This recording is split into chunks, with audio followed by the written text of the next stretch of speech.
السلام عليكم ورحمة الله. اليوم نبي نوريكم كيف يخدم الجي بي اس هو اللي يركبوا فيه. طبعا تشبح فيها قدامك سيارة والعة.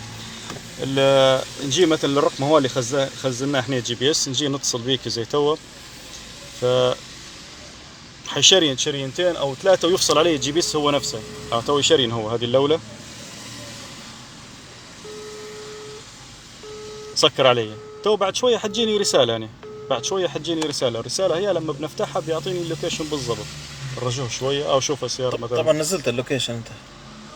لا عدلته كل شيء واته. هو مجرد بس انه هو يعطينا مكاننا احنا وين مدرسين، نستنى الرسالة بس تجي.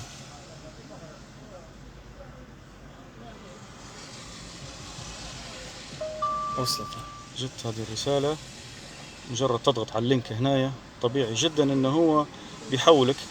احنا لان جربناها من بكري فبشكل سريع اعطانا اللوكيشن، اعطانا وين احنا واقفين بالضبط. وخر الخريطة باش تبان مش زي فرناج وطريق جامعة ناصر. بالضبط، هو اعطاك المكان هو باللون الاحمر. كل شيء كتب لك مالي. وهذا المحل طريق جامعة ناصر شارع كماليات. صح عليك، ايوه، يعطيك مكانك وين بالضبط.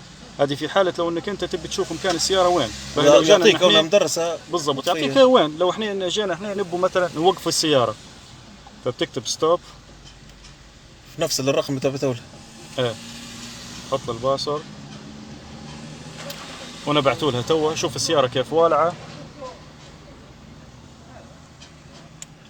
تفت السيارة، تفت السيارة توا مستحيل تولع.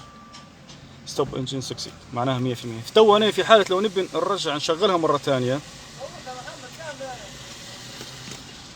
نكتب الريزيوم ونحط الباسورد نفسه اللي حطيته، 1 2 3 4 5 6. الباسورد يتغير، هو شيء طبيعي جدا.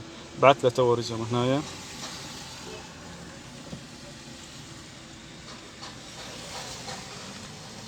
بمجرد ما تجيني رسالة فيلد، اني غلطت هنا في سبيس ما بيناتهم. الباسورد غلط انا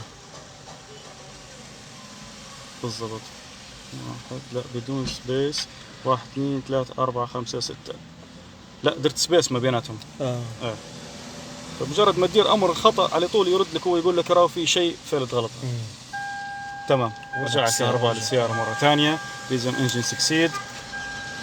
ولعت السياره. الله يبارك. والسلام عليكم ورحمه الله وبركاته. ان شاء الله مبارك يا خالي، ان شاء الله ربي يحفظها يا سيدي.